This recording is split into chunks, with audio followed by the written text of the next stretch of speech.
afternoon, everyone. I feel the need to share this after watching Simply Jan yesterday. I think it was yesterday. And then watching Gail from Gail Southern Living.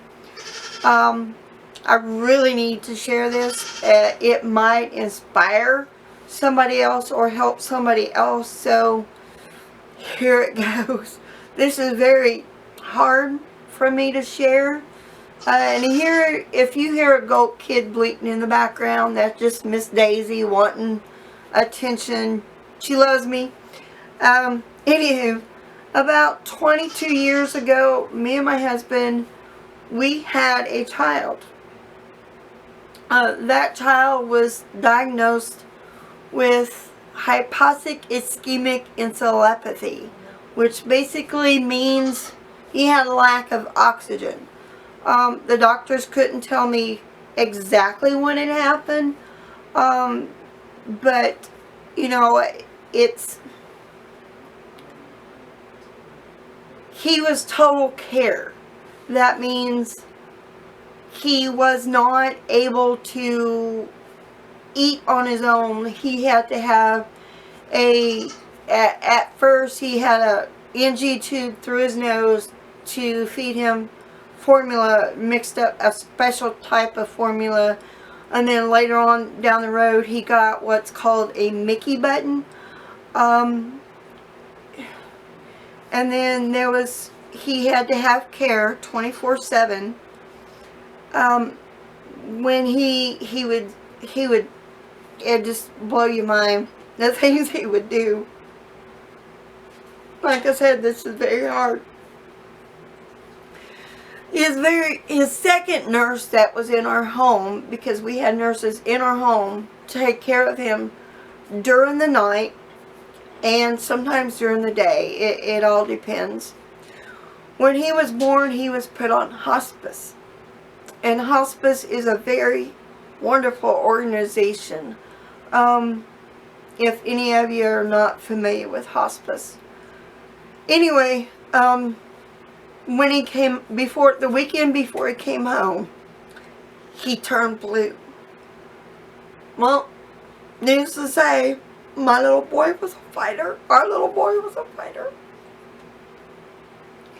And he came home, and the second nurse that was in our home told us later on down the road that they had told her that he wouldn't be there. She would not be there for 6 weeks. He lived to be almost 3.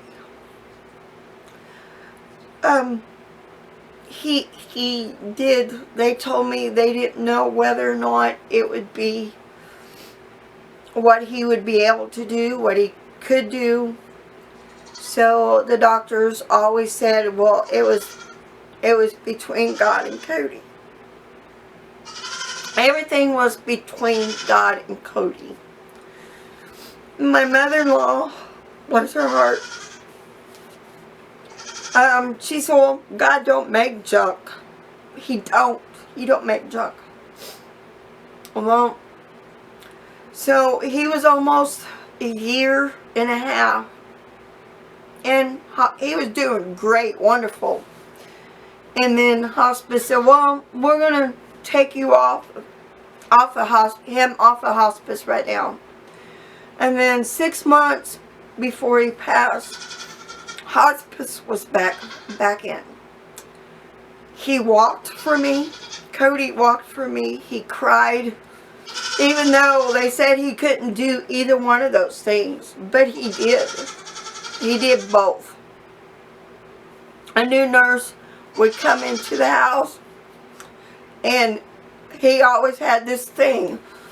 A new nurse would come in, and he'd be like, they'd tell him, well, you know, don't worry about it, you know, he might turn blue on you, which he tried to do several times and freaked some of the nurses out. Well, it wasn't blue, it was more of a dusky color. But he was a character.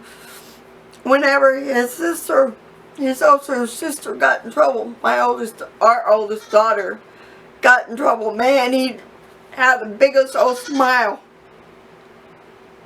Anywho, so I hope this is a blessing to somebody or help somebody out there that may be pregnant and don't know whether or not they need to keep this child because this child is something wrong with that child. Please keep it. It's still a gift from God. So I will leave you at that and see y'all later, and God bless.